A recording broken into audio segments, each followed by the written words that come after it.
नमस्कार, one India में एक बार आपका फिर स्वागत है। और हम इस समय है पटेल नगर विधानसभा में।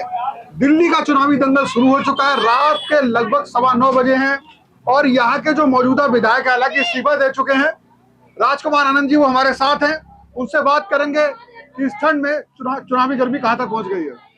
क्या है आपके मन की बात? चुनाव अभी तो शुरू हुआ है। अभी आप देखेंगे कि पटेल नगर में एक एक बच्चा, एक एक भाई, एक एक बहन राजकुमार बन के वोट मांगेंगे। बिल्कुल।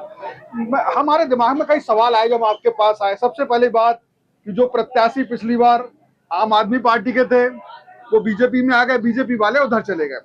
लेकिन वो इसलिए हुआ क्योंकि आपने इस्तीफा दे दिया। तो ये कहते हैं ना, जब हृदय परिवर्तन हो, दम घुटना हो, ये कहा जाता है। लोग कहते हैं भाई दम घुटने लगा जब चुनाव नजदीक आया। तो ये आस्था आपकी क्यों बदली, क्या वजह थी, और अब आपको कैसा लगता है कि बीजेपी की सरकार बनेगी यहाँ पर? देखिए, भारतीय जनता पार्टी की दिल्ली में सरकार बनने जा रही है और पटेल नगर का इतिहास रहा है कि पटेल नगर की सीट नहीं जीतते जब तक सरकार नहीं बनती। तो दोनों काम ये होने वाले हैं। 32 साल बाद आप वो काम हाथ में लिया है। 32 साल पहले जीती थी बीजेपी यहाँ से, 26 साल पहले। 1993 में। हाँ, 26 की खत्म हुई थी 26। हाँ, तो तब से अब जो है ये बहुत बड़ा काम हाथ में ले लिया। कैसे भरोसा है?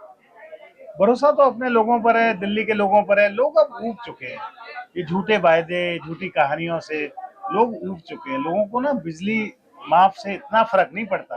हालांकि कोई भी दे सकता है, कोई जेब से तो ना अरविंद केजरीवाल दे रहे, ना कोई और दे रहा। सरकार का बजट है, जनता के पैसे हैं, टैक्स कलेक्शन है जो जनता के द्वारा तो दिया ये गया है। सवाल लेकिन दिमाग में है लोग कि अगर बीजेपी की सरकार बनती है तो कोई बिजली माफ वाली जो भी बात है, जितनी भी माफ है, क्या वो रहेगी या नहीं रहेगी? नहीं नहीं, वो तो माननीय प्रधानमंत्री नरेंद्र मोदी जी परसों कह गए कि जो भी वेलफेयर की योजना है वो चालू रहेगी। यानी कि जो योजनाएं केजरीवाल सरकार में अभी तक वेलफेयर की चल रही हैं वो वैसी की वैसी रहेंगी। अलग क्या होगा वो एक अलग मतलब बात। ये हुआ कि जो अरविंद केजरीवाल छलावा करता है जिन योजनाओं के नाम पर, उनको धरातल पर पूरी तरह उतारने का काम माननीय नरेंद्र मोदी जी करेंगे।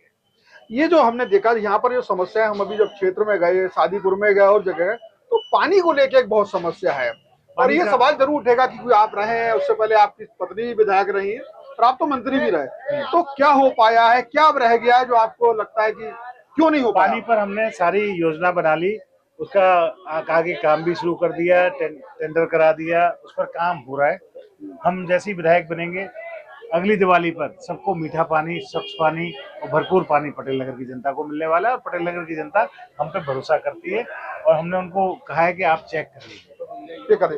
एक बात है कि देखिए, जो केजरीवाल के कई मॉडल हैं जिससे वो दावा करते हैं कि, और लगातार बना भी रहे हैं, आप भी रहे, आप भी जीते। तो सवाल ये है कि जो स्कूल का मॉडल है, जो तमाम फ्री उपहार को लेकर के मॉडल है, उस मॉडल को देना बड़ी चुनौती तो है ना। और आप ही उनकी तारीफ करते रहे होंगे पिछले कुछ समय तक। ऑब्वियसली हम तारीफ करते थे। हाँ। जब तक मैं मंत्री नहीं बना था तो मैं बहुत तारीफ करता था उनके एजुकेशन मॉडल की। जब मैं मंत्री बना, मैं एक बार एजुकेशन मिनिस्टर था, तो जब हमने डाटा देखे तो हमें पता लगा कि 9th क्लास में 2,40,000 बच्चों में से 1,10,000 को फेल कर दिया जाता है।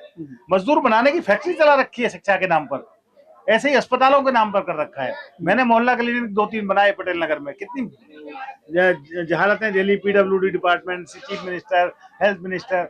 उसके बाद पता लगा कि ना वो डॉक्टर आता तो दवाई नहीं होती, दवाई आती है तो डॉक्टर नहीं होता। तो ये छलावा है। हम इस सबको ठीक करेंगे, दिल्ली को दुरुस्त करेंगे। देखिए, माननीय नरेंद्र मोदी जी की एक ही पीड़ा है, वो कहते हैं कि मैं दुनिया के बहुत देशों में घूमता हूँ, और घूमते ही हैं, और हमसे बहुत कम आर्थिक जिनमें शक्ति है, यानी कि बहुत गरीब देश जो है हमसे, उनकी राजधानी अभी हमारी राजधानी से ज्यादा चमकती है। वो कहते हैं कि एक बार दिल्ली मुझे दे दो, मोदी जी कहते हैं कि एक बार दिल्ली मुझे दे दो, मैं इसको ऐसी बनाना चाहता हूँ कि विदेश से कोई आदमी आए तो उसे लगे कि दिल्ली भारत की राजधानी है। देखिए, केजरीवाल इस मामले में एक बड़ा आरोप लगाते हैं और इस समय मुखर है इस बात पर कि दिल्ली में सरकार केजरीवाल की है, लेकिन कानून व्यवस्था गृह मंत्रालय के पास है।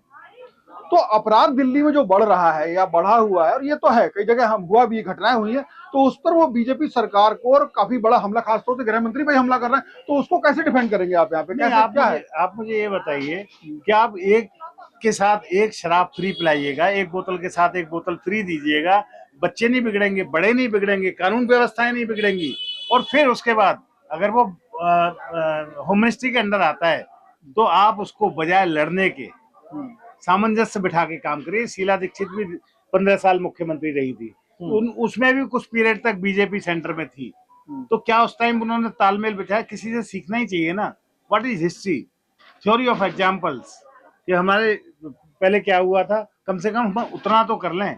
तो आपका मतलब समन्वय बना के काम नहीं करते? समन्वय बना के काम नहीं करते, एनआरकी करते हैं, कॉपरेशन करते नहीं किसी के साथ। चलिए, ये तो मैंने तमाम जो विपक्ष के सवाल थे या जो हमले थे उस पर बात की।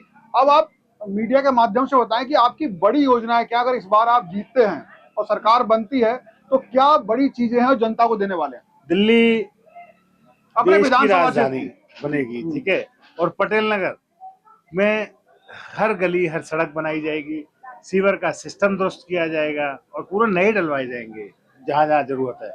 तारों से ये जो तार है, दिखाइए साहब कैमरामैन, उधर देखिए तारों कवर किया है उन्होंने, कवर किया ना। हाँ। जो तारों के गुंजल हैं, ये लेकिन बड़ी ये बहुत प्राथमिकता बड़ा है। और बहुत बड़ा बजट होगा इसके लिए। नहीं, ऐसा बजट नहीं, हमारी सारी योजनाएं तैयार है।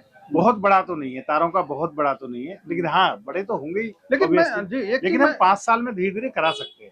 ये खास तौर से पानी, बिजली के तार और सीवर, ये बड़ी समस्या आप मान रहे हैं। एक अरबी आप, मैं आपका स्पीच भी सुन रहा था तो आपने एक समस्या बनाई, लोगों के पास जो पावर ऑफ अटर्नी के आधार पर ही मकान है या उसके आधार पे है, तो वो क्या चीज है, कैसे करके उसका हल निकल सकता है? नहीं, उसके लिए तो केंद्र सरकार की डीडीए की योजना आ चुकी है। एलजी साहब ने कैंप भी लगवाए कई जगह।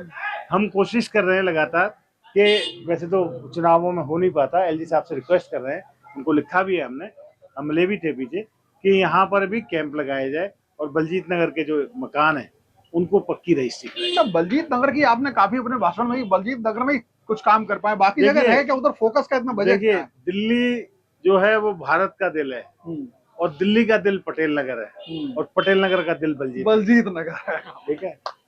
तो दिल्ली का दिल की धड़कन सही रहेगी? बिल्कुल रहेगी, धमनियां सिराएं सब सही रहेंगी, बिल्कुल बढ़िया रहेगी।